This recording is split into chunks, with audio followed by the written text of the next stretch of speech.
Hello guys! Nandito tayo sa part 2 ng ating agila. Headdress naman ang ating gagawin. So, ayan, nagdikit lang ako ng ethnic fabric sa ating mahabang rubber matting. Nagdidikit din ako dito ng velcro para ma-adjust natin ang ating headdress. Kumuha na rin ako dito ng pattern na parang dahon, na parang feather siya style. Ginamitan ko siya ng glue stick para magkaroon siya ng pattern.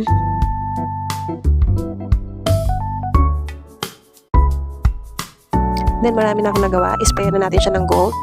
Gold spray paint ang ginamit ko. And then patuyuin lang natin ito para maidikit na natin siya sa susunod natin details. Then ito yung ating ginawa natin kaninang mahaba. Dinikitan na ang ethnic fabric. Ilalagay natin dito yung mga dahon na in-sprayan natin ng gold. Ganito lang yung ginawa ko.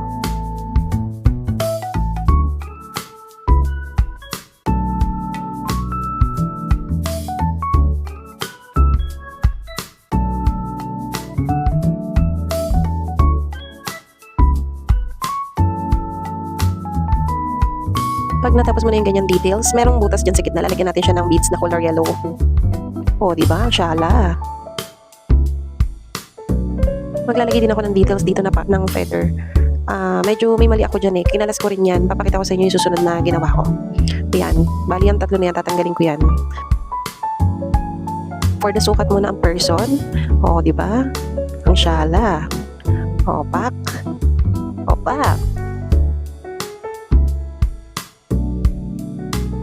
Ito pala yung ididikit natin sa may gilid, yung tinanggalan ko kanina ng mga feather. So, glugan lang pinang-details ko, then spray paint natin yan. And then, pati yung mga feather na medyo black, spray paint natin ng bahagya para magkaroon siya ng touch ng color gold.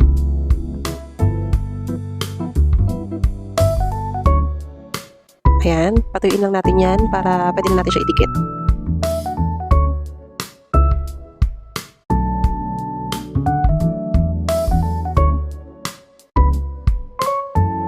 Ito na yung sa dalawang side na sinasabi ko tinanggalan ko kanina ng feather. Dinikit ko na yung ginawa natin. Pati yung mga feather na in-spray natin ng gold. Nilagyan ko nga rin pala yan ng tassel sa baba. Hindi na lang nasama sa video. Pero makikita nyo siya dun sa pinaka-final result ng ating costume. At eto na. Ayan ang ating headdress para sa ating Agila costume. Thank you! Mga materials pala nasa comment section na lang ang link. Thank you! Bye-bye!